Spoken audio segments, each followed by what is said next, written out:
Welcome back, everyone. Today we are highlighting a food pantry working to help feed families in the Beehive State. Joining us now for this sponsored interview is Christopher Thresher with the Advocates and Jim Brass with the Murray Children's Pantry.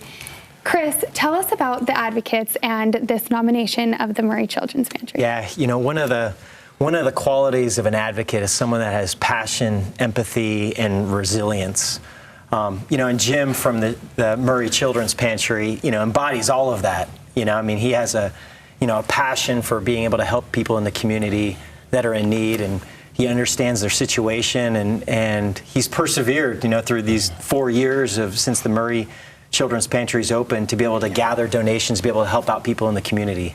Jim, I've been hearing your story, and it's amazing. You are so humble in what you do. Some 85,000 people you have fed and counting. Tell us about the need specifically in Murray and why you got started. It's surprising, the need. People think of Murray as this wealthy community, and they go, "Oh, there's no one's hungry in Murray," but they are, and it's part of it's the economy, part of it is circumstances. We get people who come in and say, you know, I was just getting by, and then they raise my rent, so I can't afford food. So we provide food. We started out feeding children on the weekends. Now we feed whole families, because if the child's hungry, the family's hungry. We do weekend bags still, but we also do family boxes, and our family box will feed a family of 4 for a week. And all we ask, if you come to the pantry, all we want to know is how many people are you feeding, how many adults, how many kids.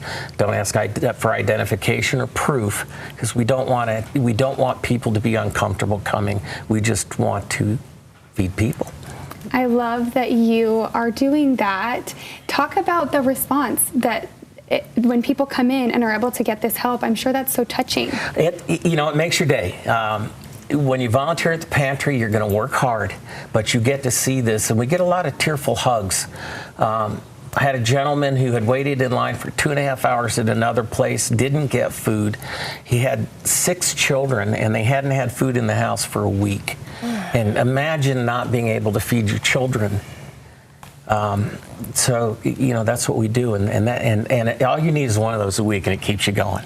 Jim, that breaks your heart. Yeah, just hearing that. And you're actually in touch with mom and dad who can't provide for their kids, and that's scary. And you feel for them. I think the biggest difference with your pantry and all the others across the state is that you don't ask questions. No. We want to feed you, and you are touching lives. Christopher, no question why you nominated, and he should be recognized. Yeah. You know, one thing that Jim was mentioning, and mention it, you know, is how many meals you guys are distributing, which is kind of amazing. We did, as I said, we did 85,000 meals last year, and that was up 20,000 from the year before.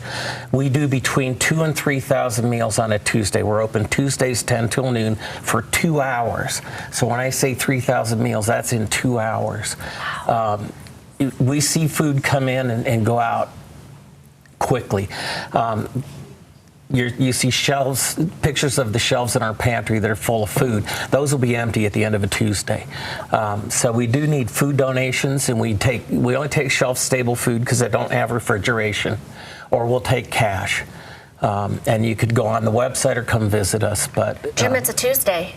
Tuesday, so you're yes. going to be full, and the shelves are going to be empty. One blue bag will feed one person for 2 days, and we have some pictures of that. The boxes will feed a family of 4 for 1 week, as you mentioned. But we need people to donate canned soup, canned vegetables, peanut butter, mac and cheese, canned tuna, fruit, cups, oatmeal. The list goes on of non-perishables, and you need that today. Today and every Tuesday.